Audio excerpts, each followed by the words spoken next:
Hi everybody, Dan Illman, Mike Beer, taking a look at race number 6 at Belmont Park on Sunday. It's the $150,000 Futurity Stakes. It's 6 furlongs on the Widener turf. This is part of the Breeders' Cup Challenge Series. A win and you're in for the Breeders' Cup Juvenile Turf Sprint. Let's take a look at this field. It's a big field. It's a competitive race for $150,000.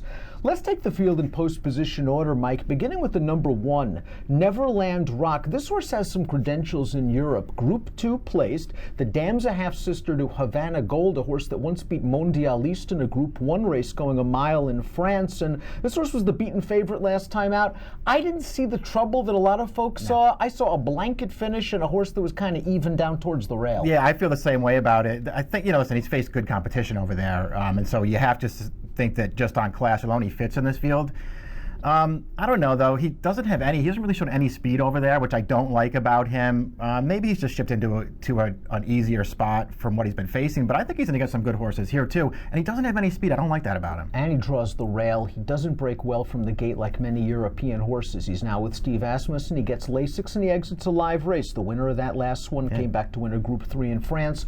The 6th came back to win a Group 3 on the all-weather in England. The number 2 is Joyful Heart, cutting back in distance. This horse set some legitimate fractions last time out in the Grade 3 with anticipation and was still clear at the 3/16 pole before being kicked down by Some Like It Hot Brown and then eventually Opry. Some Like It Hot Brown, I guess, flattered the race when he ran second last week in the Pilgrim with an 82 Beyer speed figure. I like this horse cutting back in distance. I mean, me too. He's really fast.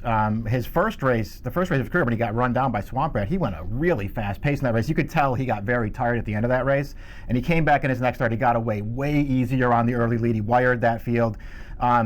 I guess he ran fine last time. I do like him turning back. The problem with him in this race is it feels like there's a ton of speed to his outside in here, and I just don't know that he's going to be able to cope with that and then maybe hold off some closers. A horse that should be close to the pace yet again is the number 3, Veterans Beach. This is a New York-bred son of Kentucky Derby and Preakness winner Big Brown, debut winner sprinting against fellow statebreds at Saratoga. And then last time out in the Laurel Futurity, while the trip was just fine, he sat inside, the rail opened up. That was a wickedly fast pace. He was the only part of the pace still punching around at the end. I think this horse has some ability. I'm a little concerned about the company he's going to be facing and the pace. Yeah, I agree with that. It feels like it could be a tougher spot for him, but this horse has run legitimately well in both of his races. Now, he got a perfect trip when he broke his maiden at Saratoga, and he sort of got the same trip last time, but it was a little different because that pace was really fast. The ground was very heavy. I actually felt like he took a big step forward last time, and if he gets that trip again, it feels like he could get that trip again, Dan. He's fast enough to get forward, but he sits in behind, and then he runs when it's time to go. That trip could really play in this race. Looks like he's the kind of horse that's going to get a good tactical trip every time. He's got that kind of speed.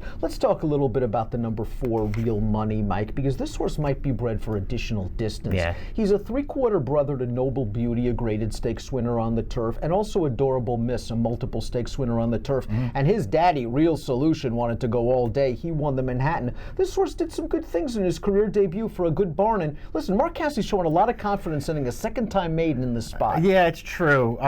It's very interesting that he decides to turn him back, because it's something that I don't really like, that he's going to cut this horse back and sprint him in his second start. But I thought this horse actually ran really well first time out. First of all, I think the horse that beat him, Curran, is pretty good for Pletcher. And this horse, while he got to the lead, he was a little hard to settle in there, and they came after him early in that race. Both Curran and the horse who finished second, A Thread of Blue, they both came for this horse very early, and he held them off for a long way. He got tired at the end as a first-time starter. I don't have any problem with that. I don't know if he can sprint, Dan, but I do think he's pretty good. I like him in this spot, and I'm going to take a chance that he's good enough to beat this. Just consider that he's a Real Solution that sold for $675,000 in a 2-year-olds in training sale. He must have shown some speed during that breeze up portion. The 5 is Biz E Channel. This horse showed some speed at Kentucky Downs last time out, was the beaten favorite, blinkers on. Larry Ravelli does really good work with 2-year-olds. I'd expect this horse to show speed as well. Yeah, I agree with that. I mean, I always take Ravelli horses very seriously when he ships them in for races like this, and this horse has shown speed in both of his starts. He's also cutting back. There's speed to his inside, there's speed to his outside. We'll see what kind of trip he gets. I won't be surprised if he does well, Dan, but he's not a horse that I'm using in this race. Let's throw up the Timeform US pace projector. I want to remind everybody that visit timeformus.com after scratches, because this pace projector is live and it will update. The 6 Dragic is a filly against the boys. Wesley Ward does that often with great success. But he's kind of on the fence right now as to whether he'll start Dragic, and if the 6 scratches, it does affect the pace projector a little bit. This horse, when I look at the pedigree, I say there's a lot of dirt in here. He's a 3/4 to Unbridled Outlaw, a half to J-Boy's Echo. He won his career debut on the dirt. I thought the Kentucky Downs Juvenile was a good race. Yep. The first 2 finishes are okay, and the distance might be a little far. I agree. Maybe it just got to her a little bit in that race, but she actually ran pretty well. Her debut was to me, that was a really eye-catching performance. You're sort of used to that with Wesley Ward when he debuts at Keeneland, but that might have been, to me, the best horse he debuted as a 2-year-old this year at Keeneland in the fall. I think he won with 100 of them. She was really impressive, and she ran well in the Sorrento, too. I don't know. I think she's good. I wonder about turf for her. The other speed in the race, we'll see how that plays out. I think she's a little dangerous. I'm not using her, but I think she's a little dangerous. But really has done nothing wrong. You mentioned the sensational debut then against Bellafina, currently the favorite for the Breeders' Cup Juvenile Fillies out in Southern California, and then last time out against a couple of boys that are pretty good. The 7 is Stoli for John Terranova. They ran her in the Laurel, him in the Laurel Futurity in his career debut. Caught yielding ground that he might not have cared for. I don't think he cared for being down towards the inside in that race. Terranova's still showing confidence, running him in another stake. Yeah, I know. It's amazing. They paid a lot of money for this horse, too. I actually feel like he ran well in the Laurel Futurity. He was fast early. He got right up with the early pace in that race, and we already talked about the pace of that race. It was fast. He fell off of it a little bit. He wound up down on the rail. He was still trying down to deep stretch.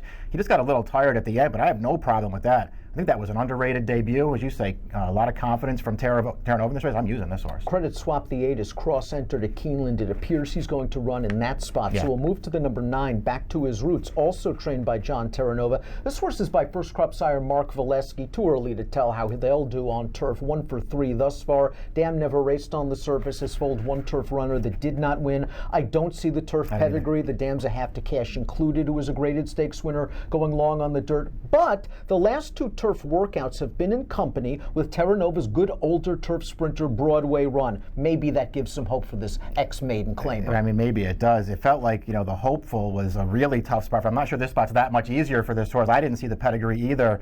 And, while he did run well in his career debut, he actually ran well to be second in that race. He beat a very weak field at Saratoga to break his maiden. I think Swamp Rat was a little disappointing in the with anticipation last time out, considering the pace was in his favor. He was trying to rally from out of it, and he was just going up and down in the stretch. And it makes me wonder, despite the fact that the second Dam won the Woodbine Oaks at a long distance, maybe this horse just wants to sprint and is going to be at his best as a closing sprinter, as we saw in his first 2 lifetime starts. And he should get the right pace set up. Yeah, it really feels like this race is going to set up the right way for him, as long as it stays intact for him. We already talked about the horse he ran down early. Joyful Heart went a really fast pace in this horse's debut, but this horse also really ran to come get him at the end, and I thought he ran well again in the Skidmore. He never made it that close in that race, but he was really finishing at the end of that race.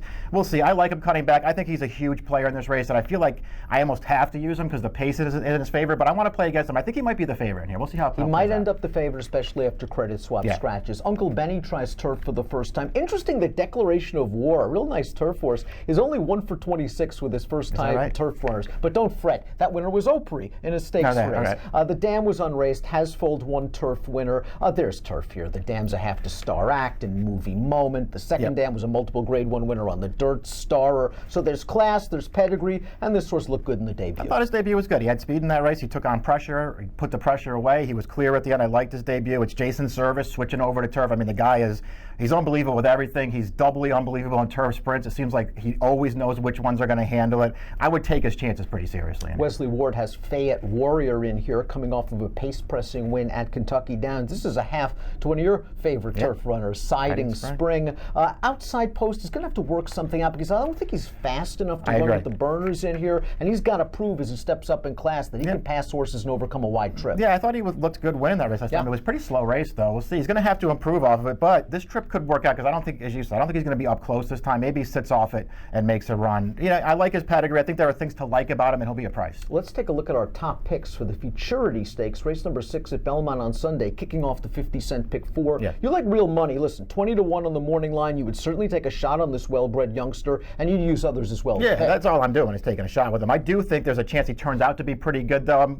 It's just weird placing for me for Cassie to do it, but I'm willing to give him the chance. I like this debut a lot. You're going to go 4, 7, 10-3. I think Swamp Rat turning back in distance, getting a fast pace is going to come with his run. Not sure I'm going to get the value I need from a win standpoint, however. And this race to me looks like a spread in a pick 4 wager. I'm going 10-1, 3, and 9 in the $150,000 Futurity Stakes, part of the Breeders' Cup Challenge Series. This a win and you're in for the Breeders' Cup Juvenile Turf Sprint.